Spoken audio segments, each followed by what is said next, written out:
Welcome ছাত্রছাত্রীরা, ব্যানার্জিস টিউটোরিয়ালে ফের একবার সকলকে স্বাগত। আশা করি তোমরা সকলে ভালো আছো, সুস্থ আছো।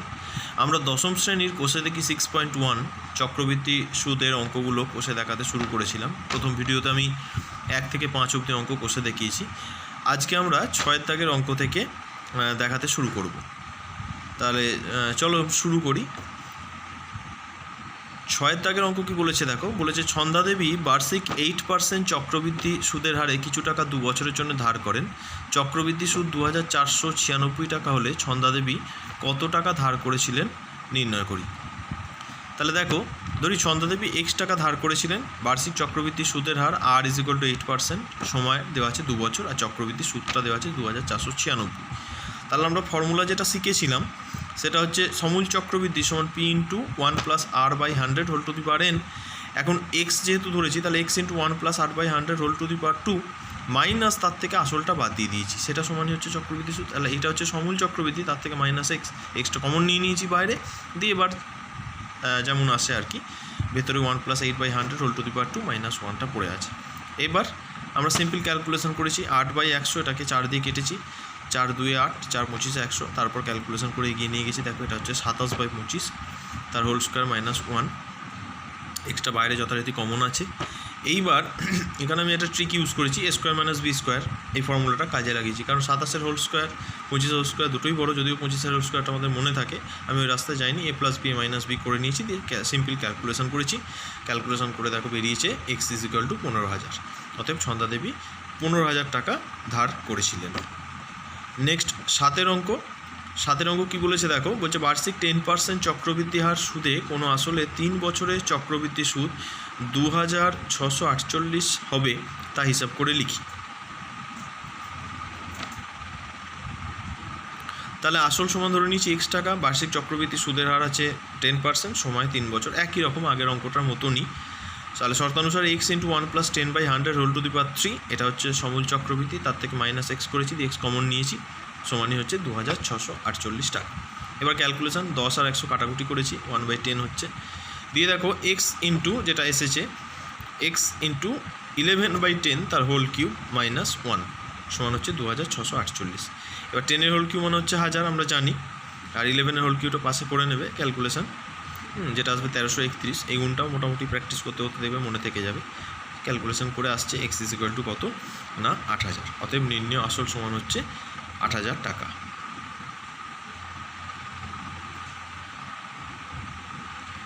নেক্সট আমরা যাব 8-এর অঙ্ক। বলেছে রহমত চাচা বার্ষিক 9% চক্রবৃদ্ধি হার সুদে কিছু টাকা সমবায় ব্যাংকে জমা রেখে 2 বছর পর সুদে আসলে 29,702.50 টাকা ফেরত পেলেন।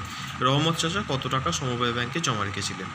ধরি রহমত চাচা x টাকা জমা রেখেছিলেন, যেহেতু সুদে আসলে 29,702.50 টাকা পেয়েছেন, তাহলে x × 1 + 9/100 whole to the power 2, এটাই হচ্ছে সমূল চক্রবৃদ্ধি, ওইটা সমানই আমরা 29,702.50 টাকা করে দিয়েছি। করে এবার আমরা ক্যালকুলেশন করেছি, দেখো x সমান হচ্ছে 109/100 হোল স্কোয়ার সমান হচ্ছে 29,702.50। উল্টো দিকে নিয়ে গেছি, x সমান 109টা নিচে এসেছে দুবার, 100টা গেছে উপরে দুবার, দিয়ে ক্যালকুলেশন কাটাকুটি করেছি। 109কে কাটতে পারিনি, ডাইরেক্ট রাফে ভাগ করে নেবে, আমিও তাই করেছি। ভাগ করে দেখো ক্যালকুলেশন করে 250 বেরিয়েছে, দুবার কেটে 250 × 100 মানে হচ্ছে 25,000। তাহলে রহমত চাচা 25,000 টাকা জমা রেখেছিলেন।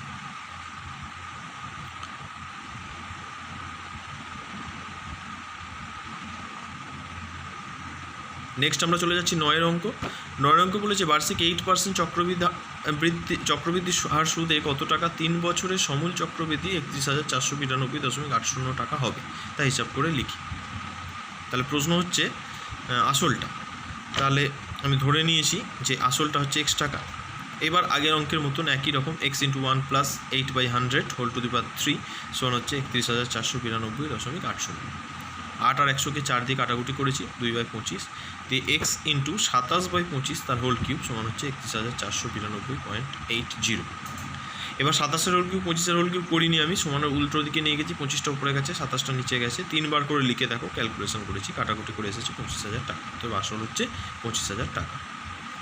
নেক্সট 10-এর অঙ্ক, বার্ষিক 7.5% সুদের হারে 12,000 টাকার 2 বছরের চক্রবৃদ্ধি সুদ ও সরল সুদের অন্তর নির্ণয় করতে বলেছে। সরল সুদ আমরা আগে কষে এসেছি, চক্রবৃদ্ধি সূত্রটাও আমরা কষেছি, বেশ কিছু অঙ্ক দেখে নিই। চলো তাহলে সব কিছু ডাটাগুলোকে তুলে নিয়েছি, যা যা দেওয়া আছে, আসল, সময়, বার্ষিক সুদের হার। এবার আমরা চক্রবৃদ্ধি সুদটা বের করে নিয়েছি। 12,000 ইন্টু 1 + 7.5/100 হোল স্কোয়ার, এটা সমূল চক্রবৃদ্ধি, তার থেকে 12,000 বাদ, কমন নিয়ে নিয়েছি, -1 এসেছে ওই জন্য। দিয়ে আমরা 7.5কে কেটেছি, 25 3 75, আর নিচে 25 4 100, 7.5-এর 10টার জন্য 4-এর পাশে আর একটা শূন্য হয়েছে।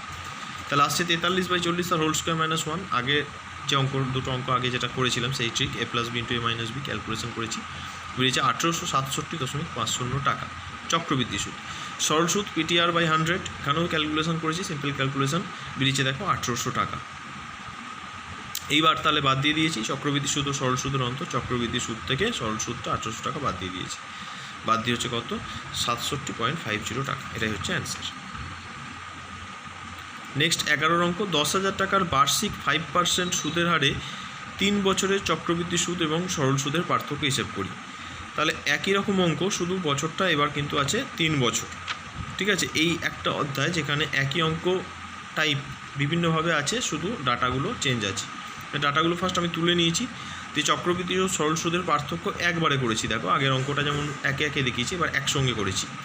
চক্রবৃদ্ধি সুদ এই পার্টটা, বাঁ দিকের পার্টটা, 10,000 ইন্টু 1 + 5/100 হোল কিউব -1, এটা হচ্ছে চক্রবৃদ্ধি সুদ, মাইনাস সরল সুদ হচ্ছে 10,000 ইন্টু 5 ইন্টু 3/100। ঠিক আছে, তাহলে দুটো একসঙ্গে ক্যালকুলেশন করেছি। 5/100কে কেটেছি, 5 20 100, দিয়ে 20 1 20, আর 1 21/20 হোল কিউব হচ্ছে -1, আর এই দিকটা যেমন 0 0 কেটে 100 ইন্টু 5 ইন্টু 3 ক্যালকুলেশন করে বাঁ দিকটা দেখো ক্যালকুলেশন করেছি। 21-এর কিউব পাশে রাফ করে নিয়েছি, আর 20-এর কিউব তো আমরা জানি, 2-এর কিউব মানে 8, আর 3 বার 0। ক্যালকুলেশন করে দেখো এটা হচ্ছে 1261/8000 ইন্টু 10,000, কাটাকুটি করেছি, ওই দিকটা 1500 বেরিয়ে গেছে। দিয়ে বাঁ দিকটা ভাগ করে দিয়েছি, 6305 আসছে, তাকে 4 দিয়ে ভাগ করেছে, 1576.25 টাকা। 1500 বাদ সমান হচ্ছে 76.25 টাকা। এটাই হচ্ছে 11 অঙ্কের উত্তর। নেক্সট আমরা চলে যাচ্ছি 12 অঙ্কে। 12 অঙ্কে কী বলেছে দেখো, বার্ষিক 9% সুদের হারে কিছু টাকার 2 বছরের চক্রবৃদ্ধি সুদ ও সরল সুদের অন্তর 129.60 টাকা হলে ওই টাকার পরিমাণ হিসাবে আসল সমান আমরা ধরে নিয়েছি x টাকা। এবার 9% হারে 2 বছরের সমূল চক্রবৃদ্ধিটা দেখো বের করেছি, x ইন্টু 1 + 9/100 হোল স্কোয়ার করে, তাহলে x ইন্টু 109/100 তার হোল স্কোয়ার আসছে। তাহলে চক্রবৃদ্ধি সুদ কত হবে, সমূল চক্রবৃদ্ধি থেকে এক্সটা বাদ দিয়ে x কমন নিয়ে নিয়েছি বাইরে, দিয়ে ক্যালকুলেশন করেছি a + b - b করে, এসেছে 1881x/10,000 এই টাকাটা। ঠিক একইভাবে 9% হারে 2 বছরের সরল সূত্র বের করে নিয়েছি, যেটা এসেছে 18x/100 টাকা। এবার কন্ডিশন বাই কন্ডিশন, মানে শর্তানুসারে আমরা চক্রবৃদ্ধি সুদ মাইনাস সরল সুদ, যেটা বলা আছে অঙ্কে 129.60 টাকা দিয়ে আমরা ক্যালকুলেশন করে নিয়েছি। দেখো ক্যালকুলেশন করে নিয়েছি, সিম্পল ক্যালকুলেশন, কিছু নেই। 81x সমান ডান দিকের সংখ্যাটা বেরিয়েছে 1296000, 12,96,000 টাকা। এবার এক্স সমান হচ্ছে ওইটা বাই 81, একবারে কাটা যায় 81 ইন্টু 16। যাদের সমস্যা হবে তারা ছোটো ছোটো করে কাটবে, 3 দিয়ে কাটবে, 9 দিয়ে কাটবে, এইভাবে কাটবে। নেক্সট আমরা পরের অঙ্ক যাচ্ছি 13 অঙ্ক। যদি বার্ষিক 10% হারে কিছু টাকা 3 বছরের চক্রবৃদ্ধি সুদ ও সরল সুদের অন্তর 930 টাকা, তবে ওই টাকার পরিমাণ কত হিসাব করে লিখি। একই অঙ্ক, আগেটা ছিল 2 বছর, এটা 3 বছর, আর পার্সেন্টেজটা টাকাটার অ্যামাউন্টটা আলাদা, সিস্টেম একই টাইপটা। তাহলে দেখো আমি কীভাবে করেছি। এই প্রসঙ্গে বলে রাখি, যারা চ্যানেলে নতুন তারা চ্যানেলটাকে সাবস্ক্রাইব করে নাও, পাশে বেল আইকনে ক্লিক করে দাও যাতে নোটিফিকেশন সবার প্রথম তোমাদের কাছে পৌঁছে যায়। আর যারা অলরেডি সাবস্ক্রাইব করে নিচ্ছ তাদেরকে অসংখ্য ধন্যবাদ। দেখতে থাকো, সঙ্গে থাকো। ভিডিওটা ভালো লাগলেও তুই অবশ্যই লাইক শেয়ার করতে বন্ধুদের সঙ্গে ভুলো না। তাহলে এটা দেখতে পাচ্ছ সিম্পল ক্যালকুলেশন করে বেরিয়েছি x = 30,000 টাকা। নেক্সট আমরা চলে যাচ্ছি 14 অঙ্ক। বার্ষিক চক্রবৃদ্ধি সুদের হার যদি প্রথম বছর 7% এবং দ্বিতীয় বছর 8% হয়, তবে 6,000 টাকা 2 বছরের চক্রবৃদ্ধি সুদ হিসাব করে লিখি। পরপর 2 বছর আছে, এরকম একটা অঙ্ক আমি প্রয়োগে বলে দিয়েছিলাম উদাহরণে, সেই প্রয়োগের অঙ্কটা দেখে করবে। একই রকম খুব ইজি অঙ্ক। 2 বছর পরপর 2 বছর আছে, সেহেতু আমরা কী করব না p